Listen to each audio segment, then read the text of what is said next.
Vamos a dejar ese versículo ahí. El tulip, el acróstico, no iría mal dicho, pero comúnmente llamado los 5 puntos del calvinismo. Tengamos en cuenta que cuando salió el tulip, Calvino ya no estaba. Era por el año 1608, poco más de un siglo después de que Martín Lutero clavara la 95 tesis en la catedral de Wittenberg. Nos vamos a meter un poco en el contexto geográfico, histórico, político, en donde sucedió este sínodo de Dort, donde salieron estas doctrinas de gracia. 1618, perdón. Las iglesias holandesas tenían miedo. En ese entonces, las provincias del norte en rebelión con las provincias del sur, principalmente por intereses religiosos. Tenemos al norte William el Silencioso, príncipe de Orange, reuniendo tropas. Tenemos en el sur Felipe II de España, gobierno católico, romano. Comienza una guerra, llamada la Guerra de los 80 años, en el cual William el Silencioso lleva a la provincia del norte a la independencia de España y se pasa a llamar la República Holandesa, que adoptó el culto protestante, que podría ser la zona del norte de Francia, Luxemburgo, y quedaron en el régimen católico la parte del sur de Bélgica y también de Holanda. Y entra este personaje por el cual, creo yo, no se esperaba que sus ideales llegaran a tal punto. La semana pasada quizás lo han escuchado con el pastor, en algunas prédicas también, en varias iglesias que celebraban la Reforma Protestante, Jacobo Arminio. ¿Quién es este señor? Jacobo Arminio vivió del año 1559 al 1609. Él fue un huérfano de esa guerra que recién les nombré, en las cuales obviamente él formaba parte y vivía en el norte. Y su padre luchó contra el ejército de España. El gremio de comerciantes protestantes, luego de la guerra, iniciaron un proceso de educación a la población en las cuales estuvo metido Arminio, en el cual fomentaban un fondo de estudio que le permitió a Jacobo Arminio ir a estudiar a otras ciudades europeas, adoctrinarse, a tal punto que en el año 1587 regresa a Ámsterdam con una recomendación. No sé si alguna vez lo escucharon, Teodoro de Beza. Teodoro de Beza fue el discípulo principal de Juan Calvino. Imagínense con la carta de recomendación que llegó a Ámsterdam diciendo: miren, mis estudios tuvieron que ver con esta carta de recomendación en la cual dice que me pueden instruir como pastor. Y así fue. Lo formaron y lo instruyeron como pastor en Ámsterdam, pero todo el mundo desconfiaba.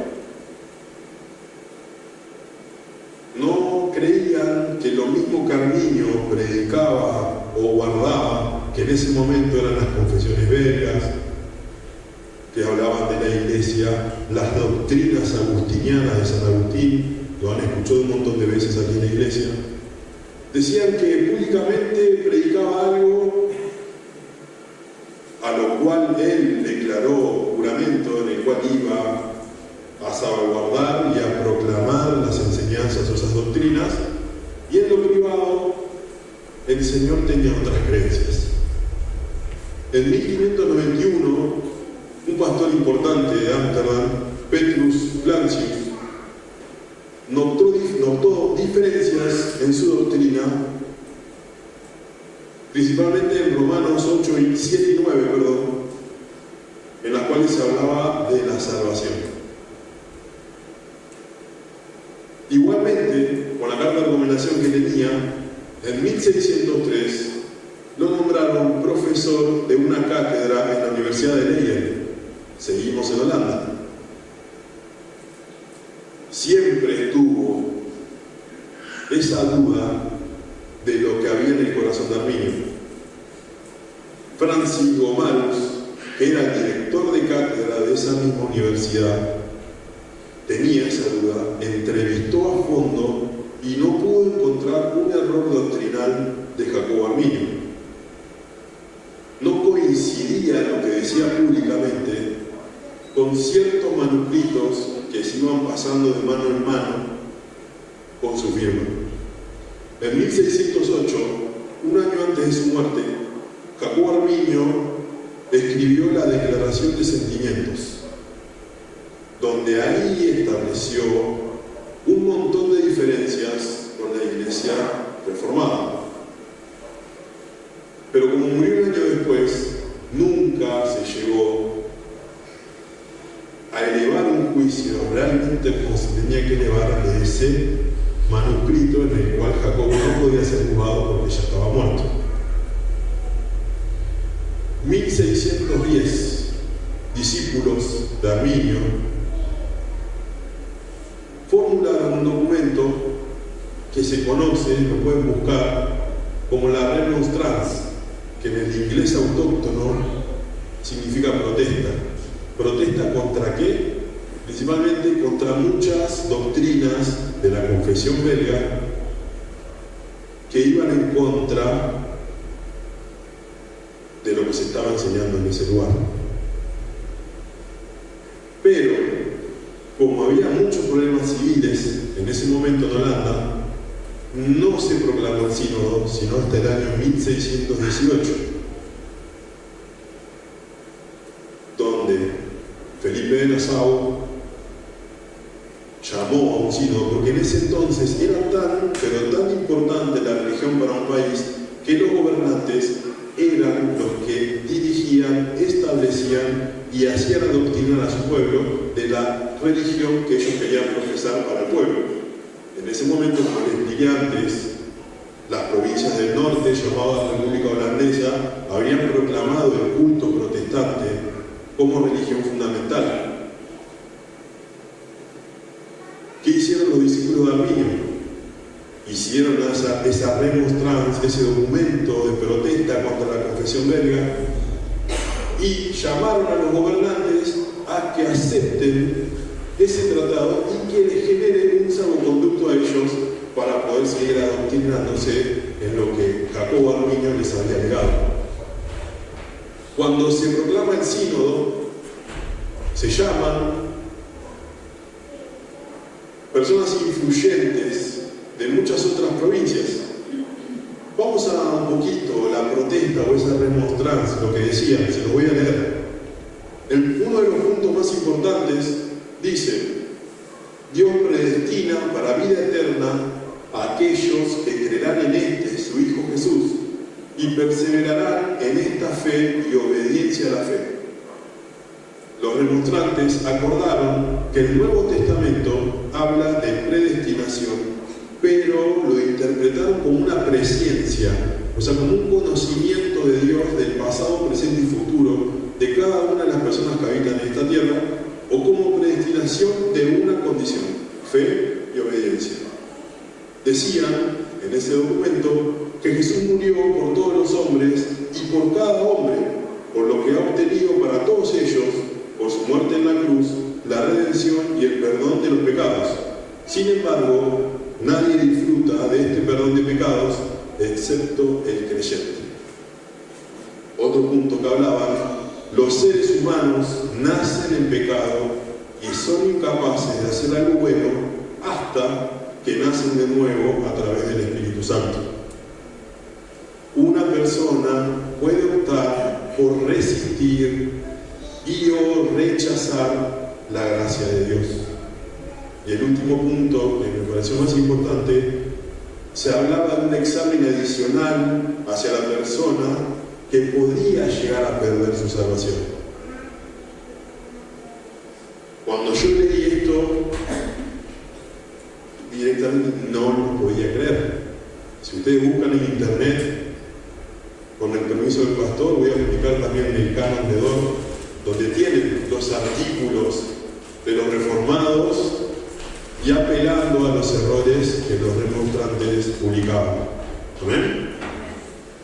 Ellos creían que la Escritura permitía su interpretación de la salvación, lo que enfatizaba o llevaba a pensar a un libre albedrío y daba a los seres humanos mayor participación en la salvación. Los pastores holandeses habían considerado que estos puntos no eran bíblicos. Supongo que todos nosotros, al escuchar esto, también pensamos lo mismo. Para ellos, gran parte de la protesta sonaba similar a las enseñanzas de un tal Pelagio, no sé si ustedes alguna vez escucharon su nombre. Él en el siglo IV había sido condenado como hereje por enseñar que a pesar del pecado de Adán, los seres humanos tienen en sí mismos, por naturaleza y sin la gracia de Dios, el poder de creer en Dios y obedecerle. Estamos hablando de un problema muy importante, una diferencia doctrinal enorme. Estamos hablando de quejas o protestas contra las doctrinas cardinales que hasta ese momento Dios había permitido que su pueblo aprenda, principalmente con Lutero, en compañía de la gracia de Dios, la invención de la imprenta, como habló el pastor el domingo pasado. Nos vamos un poquito antes, había otros pastores que quisieron hacer ese movimiento y fueron totalmente perseguidos por la Iglesia Católica, y no fue tan grande el movimiento porque no había imprenta. Para escribir una Biblia se tardaba aproximadamente un año, porque se hacía a mano. Pero bueno, juntamente Lutero con la imprenta permitieron que este movimiento protestante reformado circule por toda Europa muchísimo más rápido. 6 meses después de las 95 tesis fueron clavadas en la Catedral de Wittenberg, ya estaba circulando el libro de esas 95 tesis por toda Europa. O sea, imagínense que ahora aparezcan estas personas que no hablaban de un monergismo en la salvación, no hablaban de la salvación por sola gracia de nuestro Señor Jesucristo que nos da a nosotros, sino que hablaba que Dios conocía lo que nosotros íbamos a hacer y el llamado efectivo de salvación iba a ser llegado a aquellos que por sus obras y sus pensamientos iban a actuar positivamente a ese llamado. Nos está hablando de que en coordinación con Dios cada uno puede llegar a la salvación, no solamente los escogidos. No nos vamos a adelantar, vamos a seguir y vamos a ir explicando de a poquito lo que nos toca en esta mañana, que es la elección incondicional. El sínodo duró 6 meses, en el cual se habla que eran 13 remonstrantes los que proclamaban sus enseñanzas, muchos más eran reformados. Se habló de un montón de fundamentos bíblicos presentados por los reformados y un montón también de fundamentos bíblicos por los remonstrantes, pero carentes de buena interpretación. Vamos a pasar a explicar lo que hoy nos toca.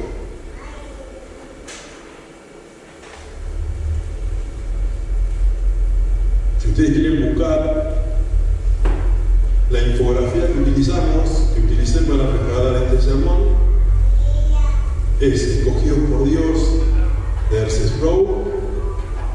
Tenemos Elección por John Piper y varios artículos publicados también por el pastor Piper en Coalición por el Evangelio, by Project, páginas que hablan de las doctrinas reformadas. Amén. ¿Qué hablaba Russell Sproul respecto a esto? Si vamos a hablar de elección incondicional, tenemos que hablar de la doble predestinación. Ahora, ¿existe la doble predestinación? Las palabras mismas suenan complicadas. ¿Qué es doble predestinación? Una cosa es que contemplemos el magnífico, específico, minucioso plan de Dios para salvación a sus escogidos, a todos nosotros. Ahora, ¿qué de aquellos que no son elegidos? ¿Están también predestinados? ¿Existe un horrible decreto de reprobación? ¿Destina Dios a algunos desgraciados al infierno?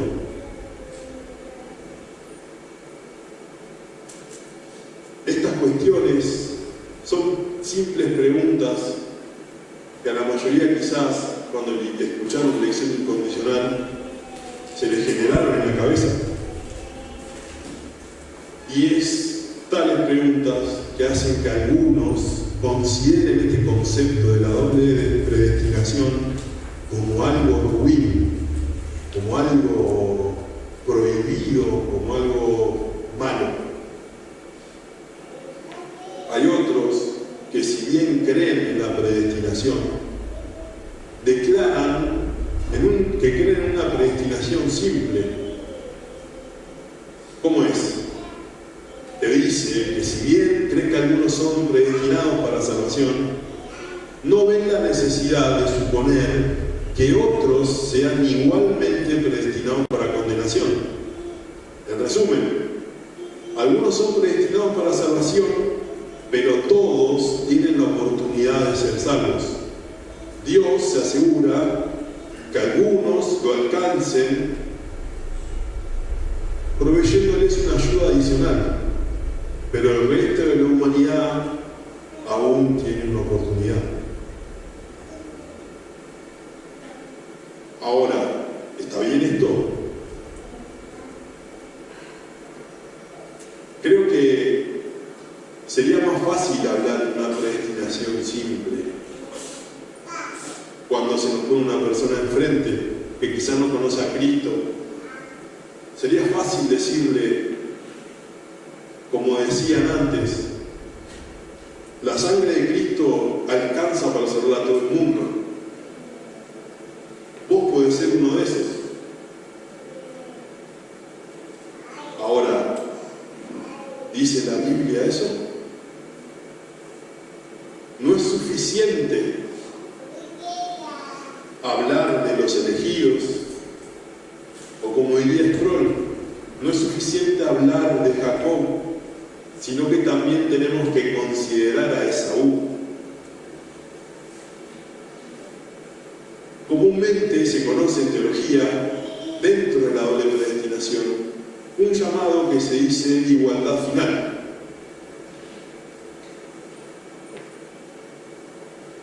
O sea, la igualdad final habla de una simetría, de un status quo, de una normalidad entre los que son elegidos de los que van a ser condenados.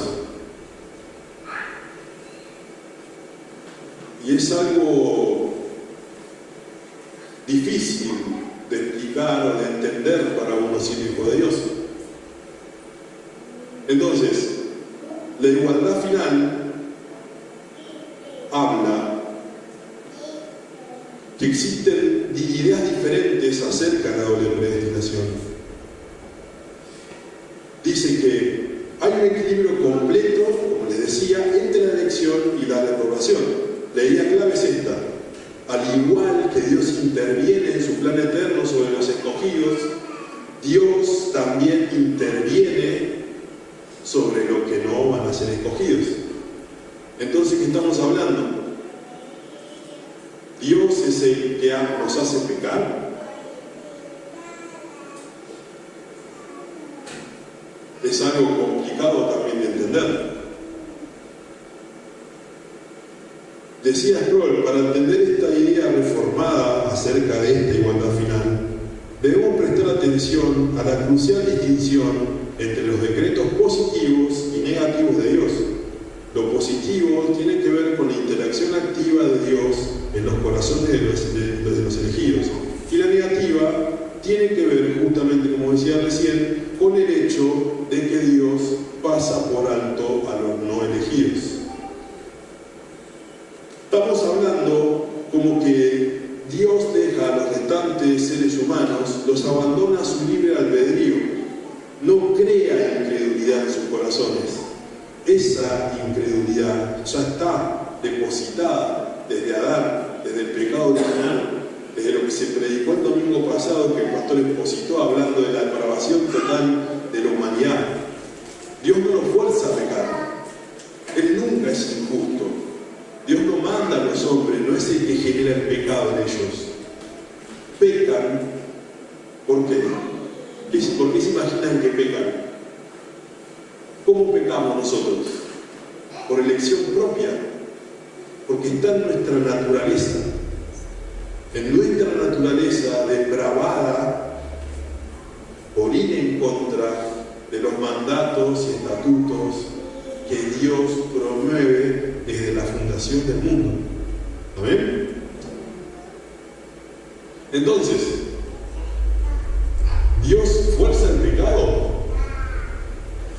No, porque sería hablar de la integridad del carácter de Dios. Entonces, vamos a hablar de un ejemplo en el cual nos puede llegar a tentar o a pensar en que Dios nos lleva a pecar. Lo tenemos acá atrás. Éxodo 7:2. Tú dirás todas las cosas que yo te mande, y Aarón, tu hermano, hablará a Faraón para que deje ir de su tierra a los hijos de Israel. Por favor, la que sigue. Yo sigo leyendo mientras. Y yo endureceré el corazón de Faraón y multiplicaré en la tierra de Egipto mis señales y mis maravillas. Préstenle crucial atención a lo que dice.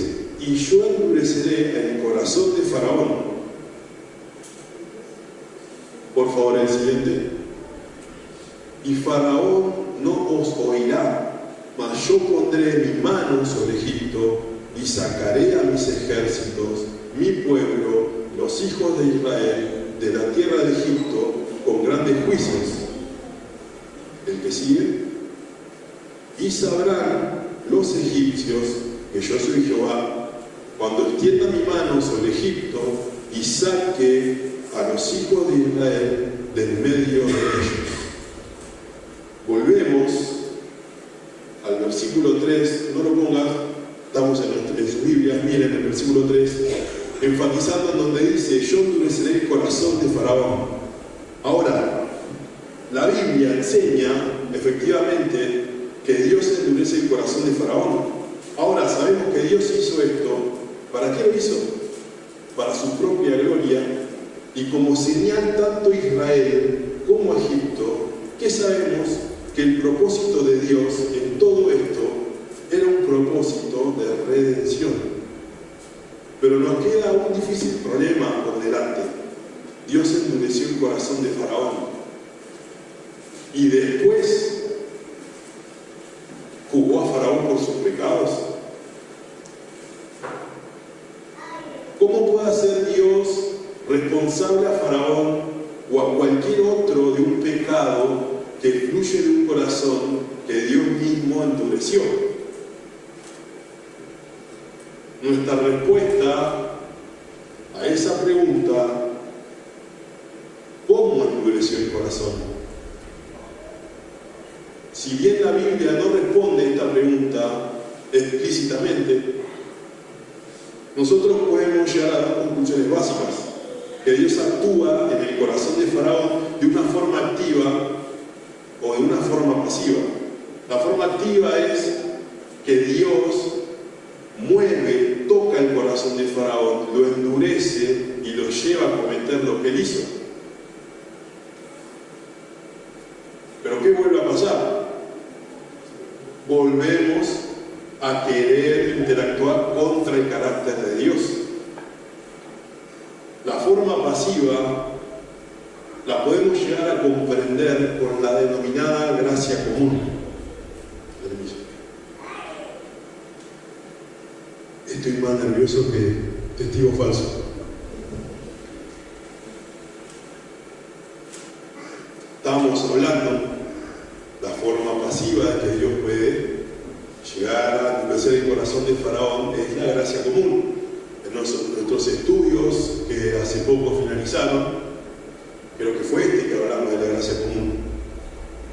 La gracia común habla de los beneficios que recibe toda la humanidad. Vamos a ir Mateo 5:45. Si no lo quieren buscar, anótenlo, lo leen después, lo vamos a pasar acá. Por favor, el siguiente.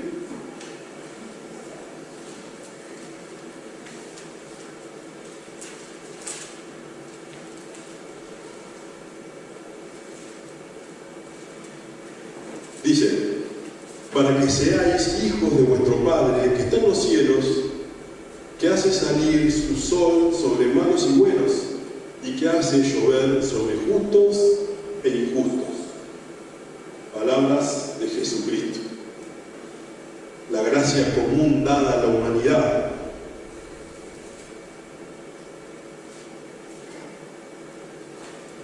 Y todos gozamos de esa gracia común. La lluvia que refresca la tierra, hace crecer los cultivos, el sol que hace crecer nuestras plantas, que nos hace posible la vida, es una gracia dada por Dios a toda la humanidad. Nosotros, por puro afecto de su voluntad, recibimos una gracia salvífica, que es la gracia que Dios nos da para ir yendo en ese sinergismo que se habló del estudio, que es la santificación del día a día. ¿Qué es el sinergismo? La acción de Dios para santificarnos a través de su Espíritu Santo y la intención que nos lleva a que nosotros busquemos de esa santificación. Para, como dice el apóstol Pablo, lleguemos al fin de la carrera y digamos: soy apto para entrar. Terminé la buena batalla. Me mantuve en la fe. Entonces, nuestro mundo es un escenario de gracia común. Uno de los elementos más importantes de la gracia común de Dios dada a todos es el refrenamiento del mal en el mundo. Imagínense, Dios, creo que el pastor una vez lo dijo, con una mano está teniendo todo el mal que hay en nuestros corazones, que hay en el mundo entero, y con la otra está extendida hacia nosotros, los escogidos. Imagínense que Dios quite esa mano, ese refreno del mundo vil, pecador, como todos nosotros, y lo deje a su libre acción. ¿Se imaginan? ¿A dónde estaríamos ahora? Si bien este mundo ya está vil y en tinieblas, ¿dónde estaríamos si Dios no pusiera su mano contra el mal de nuestros corazones y los corazones de los impíos? ¿Amén? Y fluye un montón de fuentes en el que vemos la gracia común. El mal es refrenado por los policías, las leyes, la opinión pública, el equilibrio del poder. Aunque el mundo está lleno de iniquidad, no es tan malo como podría llegar a ser. Dios utiliza los medios mencionados y muchísimos más para mantener controlado el mal. Por su gracia controla y refrena, filtra esa cantidad de maldad en este mundo, porque si no sería imposible vivir. Lo único para endurecer el corazón de las personas, para endurecer el corazón de Faraón, es quitar esos frenos. Deja a su libre accionar Faraón y ya su propia naturaleza, como vimos en la depravación total, va a actuar sola. Y Dios no alterca contra su carácter. Él sigue siendo justo. Él nos lleva a los pecadores a pecar. ¿Amén? Amén.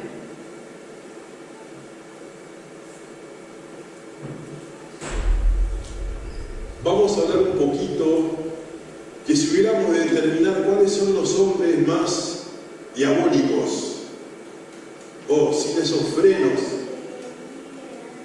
varios se nos pondrían en nuestra lista: Hitler, Nerón, Stalin, en Argentina, Videla, Galtieri, dictadores que mataron miles de personas. ¿Qué hay en común con todos ellos? Que justamente fueron todos dictadores. Todos tenían, en una forma virtual, el poder y autoridad ilimitado dentro de la esfera de los dominios en los que comandaban. Entonces, hay un clérigo que no me acuerdo el nombre y dije, lo voy a buscar, y entre tanto no lo busqué, pero que dice: ¿por qué decimos que el poder corrompe? ¿Y por qué decimos que el poder absoluto corrompe absolutamente? Sabemos que esto no se está refiriendo a Dios, sino estamos refiriéndonos a la humanidad. Y el poder corrompe precisamente porque eleva a una persona por encima de los frenos normales que restringe al resto de nosotros. Yo soy refrenado por los conflictos de interés que tengo con otras personas que son igual o tan poderosas como yo. Aprendemos pronto en la vida, desde que somos pequeños, a restringir nuestras ganas de pecar. Nuestros padres nos enseñan: no le pegues a ese nene, portate bien. Ellos nos instruyen en lo que se le dice la beligerancia hacia aquellos que son mayores que nosotros.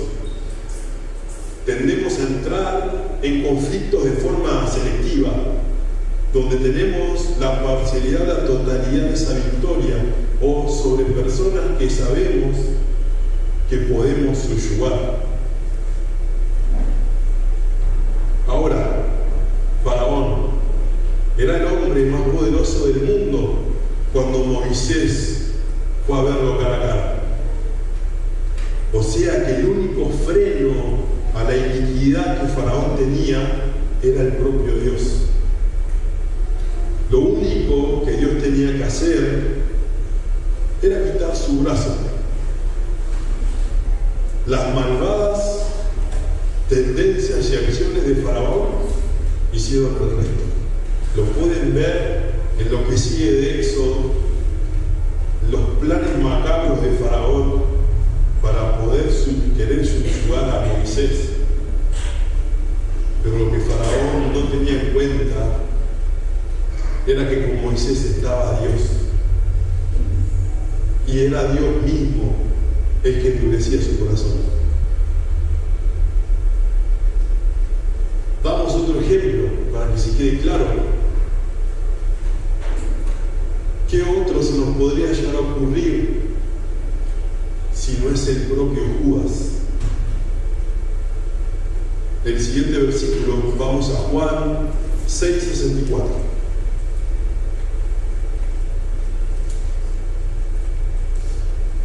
El mismo propósito redentor que Dios tenía con el pueblo de Israel ante Faraón, el mismo propósito redentor que Dios tenía con la cruz y Judas. Pero nos queda un problema también ahí. Era imposible una cruz sin Judas.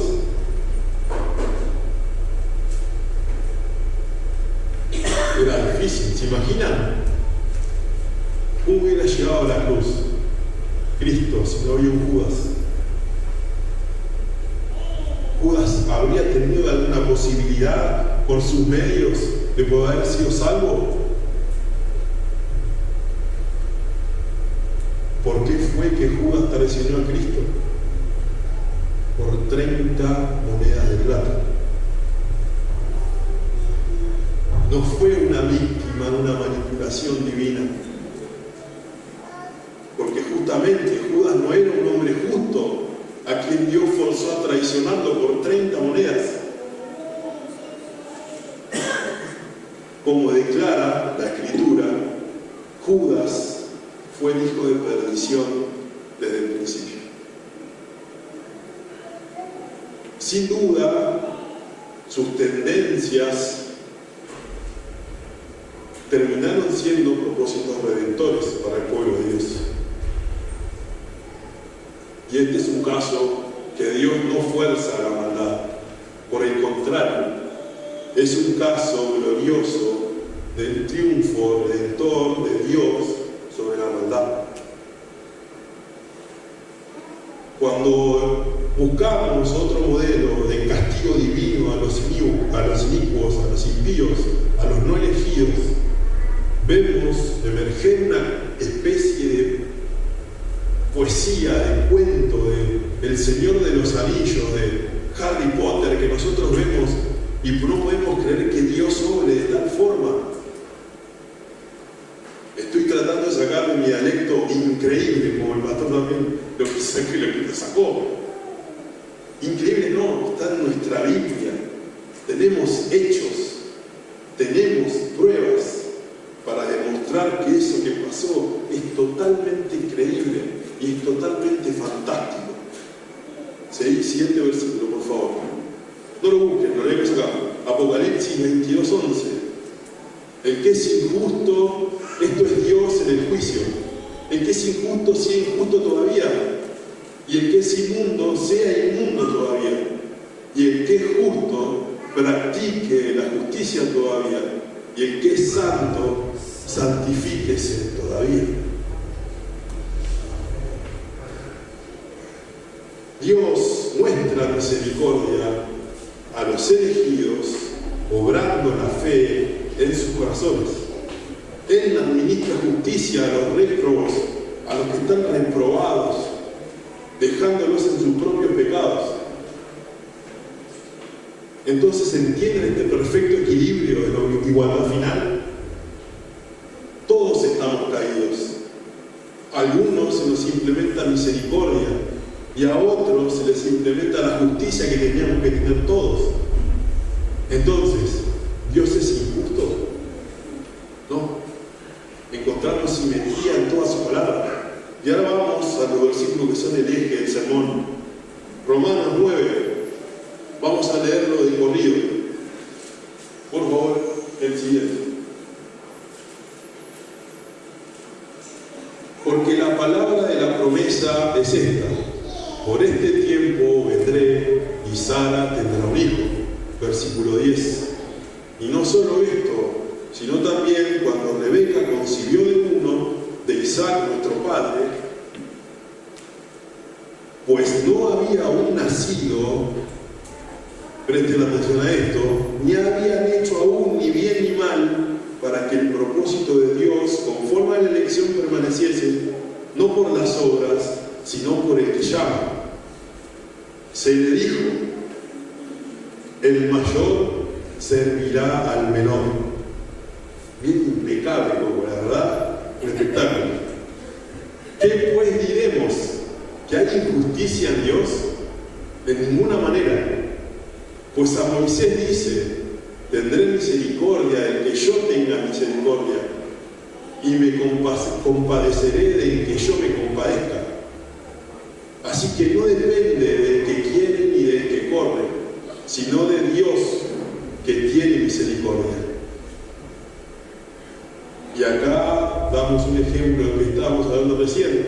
porque la Escritura dice a Faraón: para esto mismo te he levantado, para mostrar en ti mi poder y para que mi nombre sea anunciado por toda la tierra.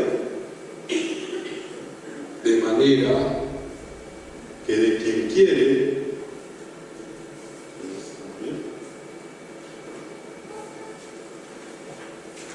vamos a seguir acá, de manera que de quien quiere tiene misericordia y al que quiere endurece. Pero me dirás: ¿por qué pues sin culpa? ¿Por qué? ¿Quién ha resistido a su voluntad? Mas antes, oh hombre, ¿quién eres tú para que alterques con Dios? ¿Dirá el vaso de barro al que lo formó: ¿por qué me has hecho así? ¿O no tiene potestad el alfarero sobre el barro para hacer de la misma masa un vaso para honra y otro para deshonra? ¿Y qué si Dios, queriendo mostrar su ira y hacer notorio su poder, soportó con mucha paciencia los vasos de ira preparados para la destrucción, y para hacer notorias las riquezas de su gloria, las mostró para con los vasos de misericordia que Él preparó de antemano para la gloria? Tenemos ahí.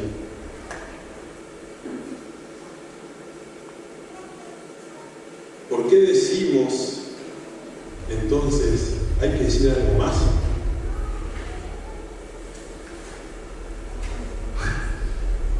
Creo que Pablo es como si Pablo estuviera hablando con uno de estos remonstrantes o arminianos, o como lo quieran llamar.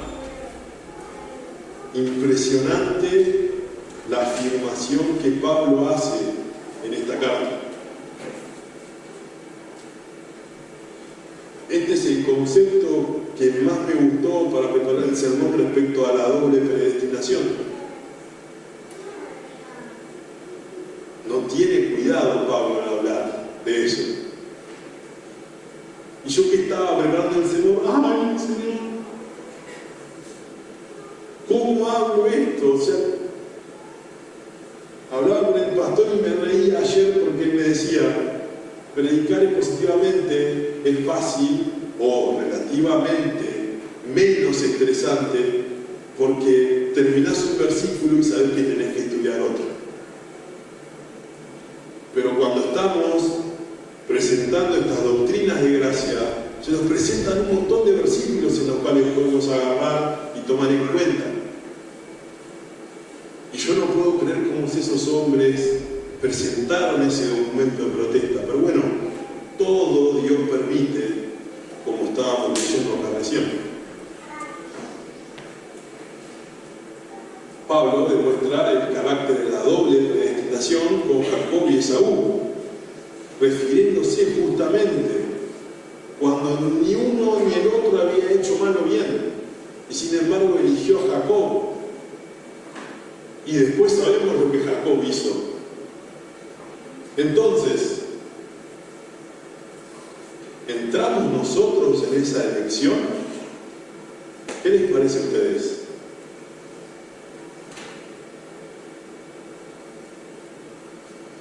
¿Somos una migaja aptos para poder mover el plan de Dios y ser salvos?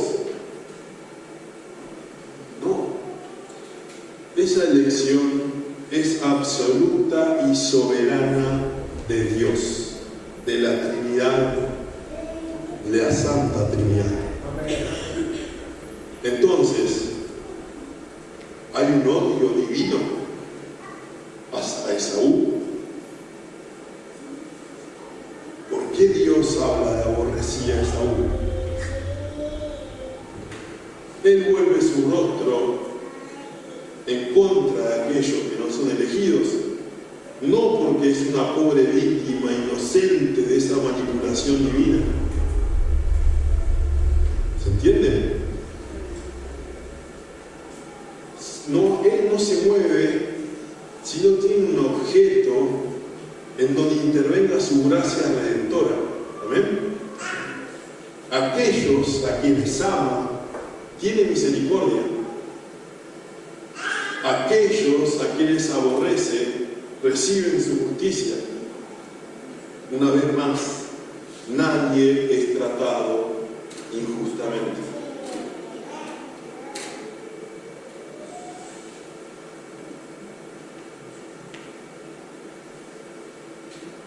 Acá, Pablo, si hubiera pensado como los arminianos, hubiera tenido un punto perfecto para hablar de la presciencia, de lo que Dios sabía antes, ahora y en el futuro, de cada uno de nosotros para la elección. Si hubiera sido así, hubiera estado en Romanos 9. Y sin embargo, él enfatiza su carta en el hecho de que la elección de Dios se tomó antes del nacimiento de estos gemelos y sin tomar en consideración sus acciones futuras. La frase de Pablo en el versículo 11, cuando dice, pues no habían nacido. ¿Y por qué dice eso? Porque se pone claramente énfasis en la obra de Dios. Niega que la elección sea resultado de la obra del hombre, provista o de cualquier forma el propósito de Dios en lo que se considera acá. Ahora, si Pablo quería decir que la elección se basa en alguna decisión humana, ¿por qué no lo dijo así? Esto mismo es lo que hablaban los reformadores en ese famoso sínodo. ¿Por qué no lo dijo así? Porque por el contrario, declara que el decreto se hizo antes que los hijos nacieran y antes que hubieran hecho algo bien o mal.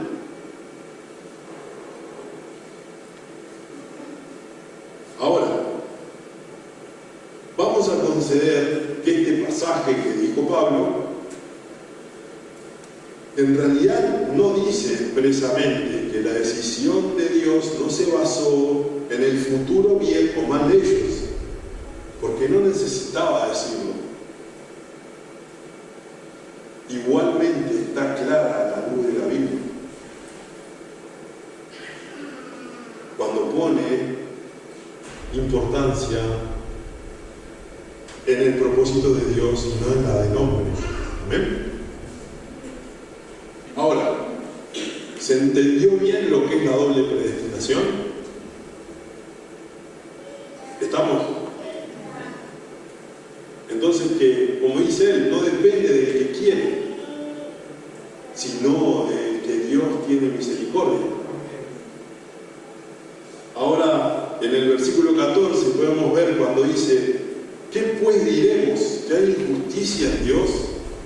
Y después dice, ¿por qué Pablo dice esa pregunta? O sea, nadie promueve esa pregunta, inclusive estamos hablando de un arminiano. Nadie le dice quizás a uno, ¿qué vas a decir? ¿Que hay injusticia en Dios? Porque si nos basamos en las últimas decisiones humanas, las últimas que se tomaron, no nos hace necesario tomar objeción de lo que se dijo. Vemos que la humanidad va en un proceso de decaimiento a lo inmoral, a lo 100% contrario de los planes de Dios o para lo que nos hizo.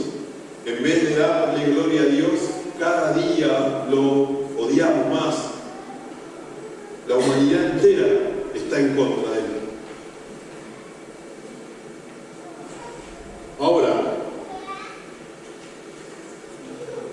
la respuesta que nos puede llegar a decir alguien que está a favor del arminianismo, sí, pero Pablo se estaba refiriendo a la nación de Israel, no se estaba refiriendo a personas.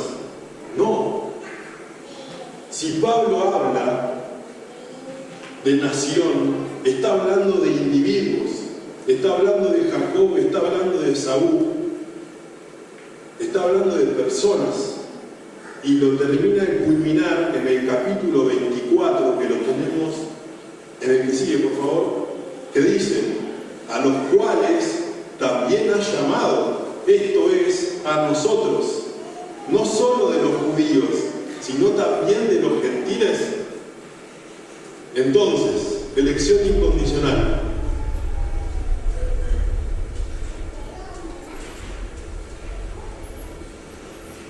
¿Qué nos lleva a pensar? El plan redentor de Dios sobre los elegidos lo sabemos bien porque por su gracia y misericordia estamos dentro de los elegidos, o quiero creer que estamos. Y ahora Dios elige arbitrariamente a quién elegir por un sorteo divino. Dios decide: a vos te elijo, a vos no, a vos te elijo, a vos no. ¿Está dentro del carácter de Dios ser arbitrario? ¿Dejar las cosas al azar? No. Entonces, Él sabía a quiénes iba a seleccionar. Por eso, para ir cerrando, tengo 25.000 hojas de lo que estuve estudiando.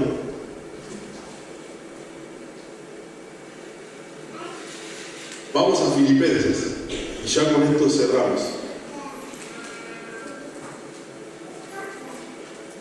Dice Filipenses 2, 12 y 13.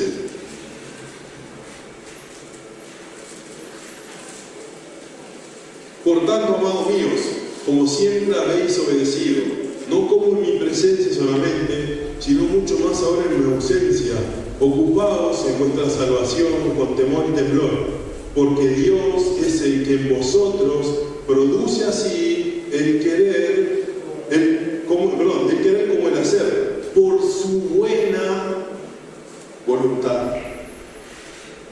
Sabemos que el agrado de Dios es su buena voluntad. ¿La conocemos? No. ¿Sabemos lo que Dios pensó ante la fundación del mundo para elegirnos a cada uno de nosotros? No. Pero sí sabemos que su voluntad es buena, agradable y perfecta para cada uno de sus hijos. En Efesios también habla: bendito sea Dios y Padre de nuestro Señor Jesucristo, que nos bendijo con toda bendición espiritual en los lugares celestiales en Cristo, según nos escogió en Él antes de la fundación del mundo, para que fuésemos santos y sin mancha delante de Él, en amor habiéndonos predestinado para ser adoptados hijos suyos por medio de Jesucristo, según el puro afecto de su voluntad. Y miren la interpretación de Pablo: según el puro afecto de su voluntad, únicamente para la alabanza de la gloria de su gracia, con la cual nos hizo aceptos en el amado. ¿Queda entendido que no había arbitrariedad a la hora de Cristo, de Dios, de elegirnos a cada uno de nosotros? No. ¿Conocemos cuál es la voluntad de Dios? No. Pero sabemos que es buena. Entonces, vamos a hacer un breve resumen. 1. No todos los hombres son predestinados para la salvación. 2. Hay dos aspectos o lados en esta cuestión. Hay aquellos que son elegidos y aquellos que no. 3. La predestinación es doble. 4. Debemos tener cuidado de no pensar en términos que no sean igualdad final, porque atentaríamos contra el carácter de Dios. 5. Dios no crea el pecado en los corazones de los pecadores. 6. Los elegidos reciben misericordia, los no elegidos justicia. 7. Nadie recibe injusticia por parte de Dios. 8. El endurecimiento de los corazones por parte de Dios es en sí mismo un justo castigo por el pecado que ya está presente. 9. La elección de Dios hace de los elegidos, la elección que Dios hace de los elegidos es soberana, no un capricho. Y 10. Todas las decisiones de Dios fluyen de su santo carácter. Amén. Denle un fuerte aplauso.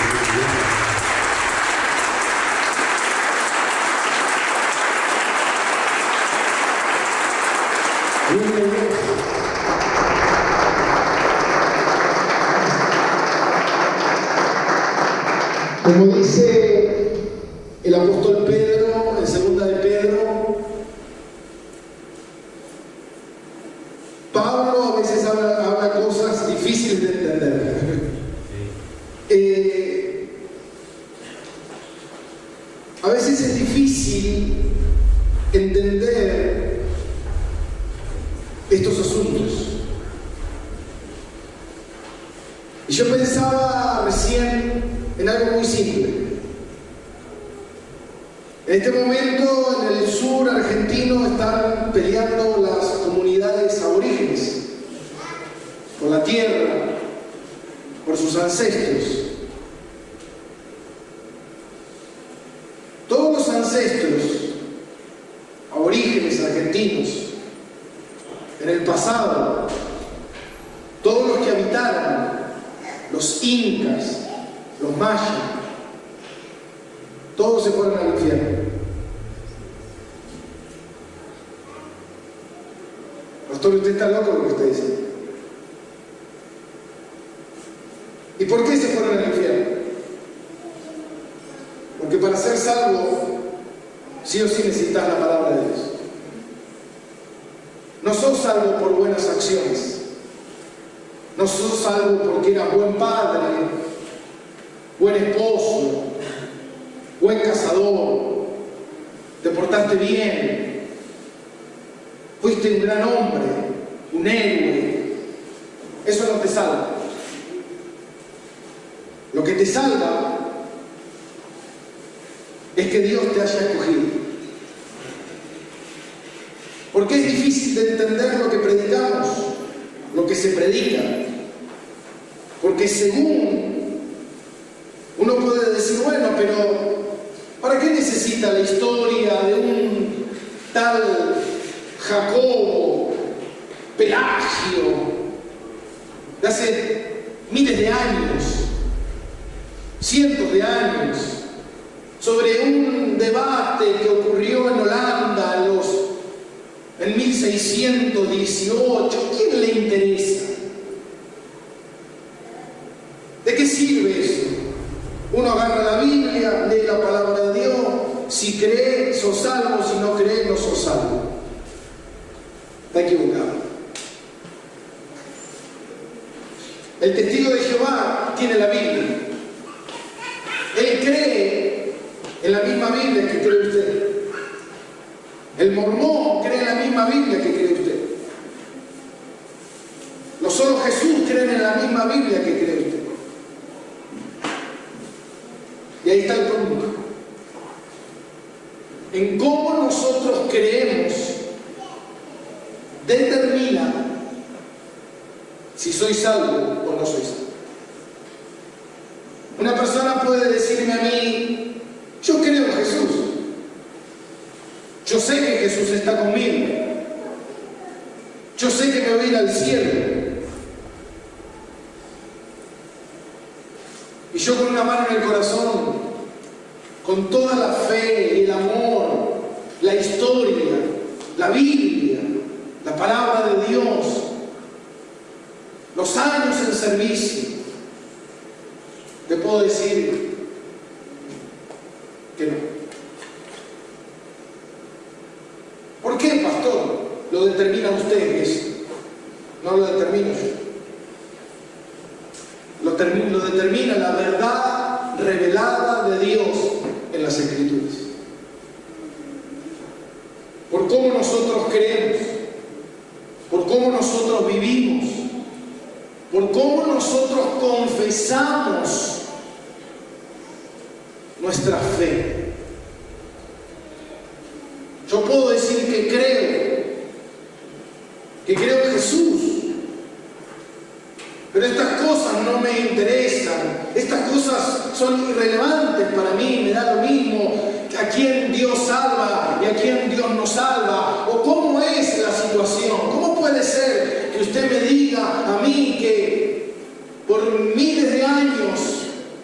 los aborígenes se fueron al infierno. ¿Por qué? Porque Dios no los escogió para salvación. Porque para ser salvo, yo necesito conocer el plan de salvación de Jesucristo. Ahora, entonces usted me está diciendo que hay gente que se salva y hay gente que no se salva. Claro que sí. Uno lo puede ver a lo largo de la historia, que hay gente que se salva y hay gente que no se salva. ¿Y qué puedo hacer yo para ser salvo? Nada.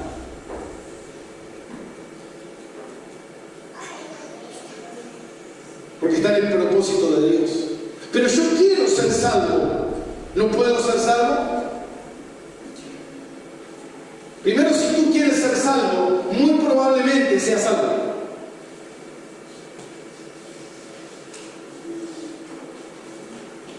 Porque el salvo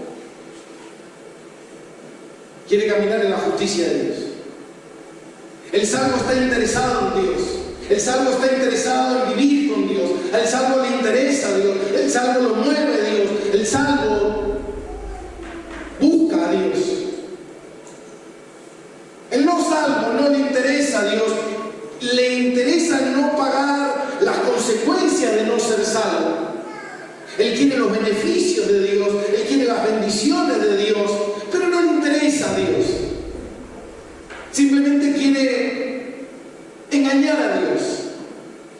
Quiero entrar al cielo, pero para no irme al infierno, pero no me interesa a Dios. Entonces cuando uno mira las Escrituras, uno se da cuenta que la salvación, mi hermano, no es simplemente decir. La salvación se ve. ¿Se da cuenta? Entonces uno pudiera decir, bueno, entonces Dios es arbitrario, a algunos salva y a otros no salva. No.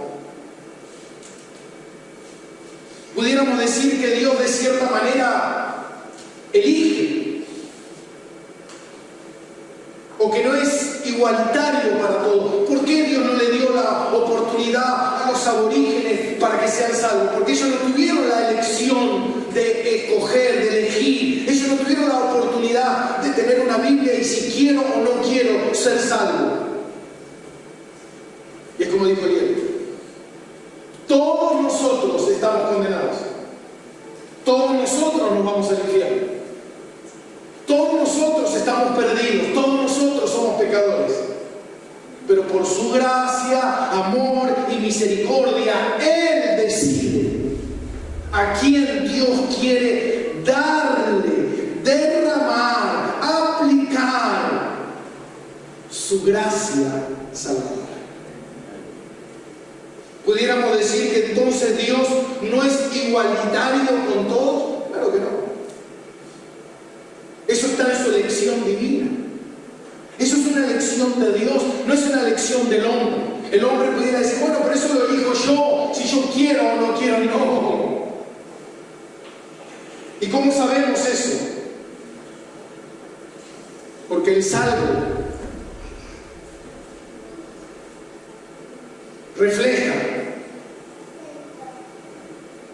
¿Qué refleja el salvo?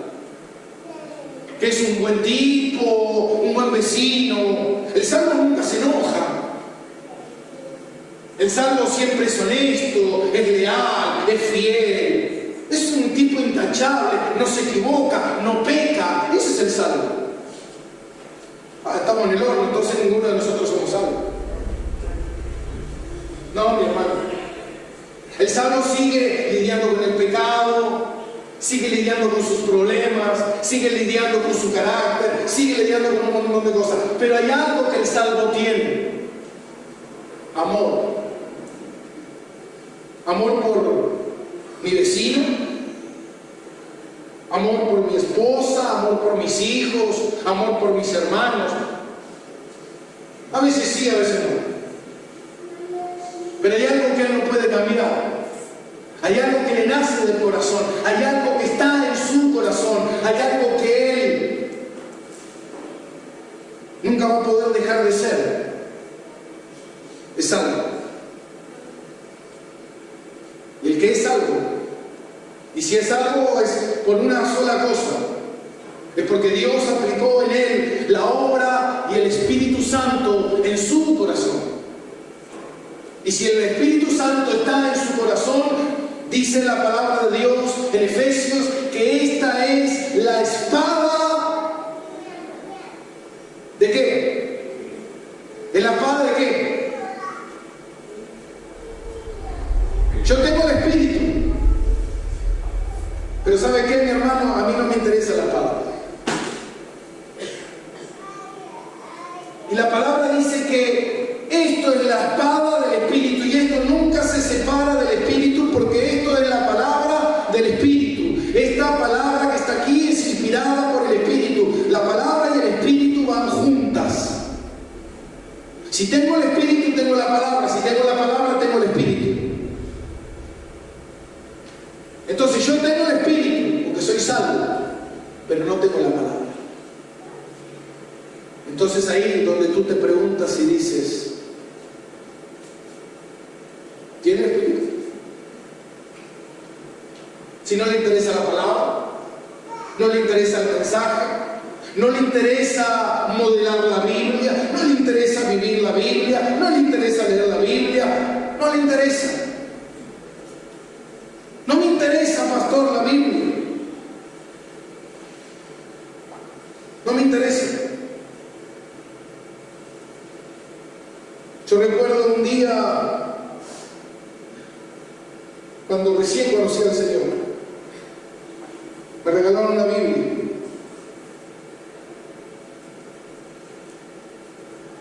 Yo me quedaba las noches enteras, me tapaba con mi frazada, muerto de frío, ponía mi velador dentro de esa frazada y pasaba toda la noche leyendo la Biblia.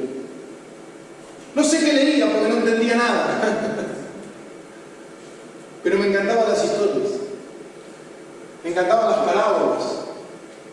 Y cuando yo leía y leía y veía que Jesús sanaba, y Jesús amaba, y Jesús hacía, yo lloraba, no sabía por qué. Pero nunca me pude desprender de la palabra. Amo la palabra. Moriremos por la palabra. Defenderemos la palabra. Cuidaremos la palabra. ¿Sabe por qué? Porque si tenemos el Espíritu, no podemos no tener la espada del Espíritu. Amén, iglesia. Dale un aplauso grande al Señor.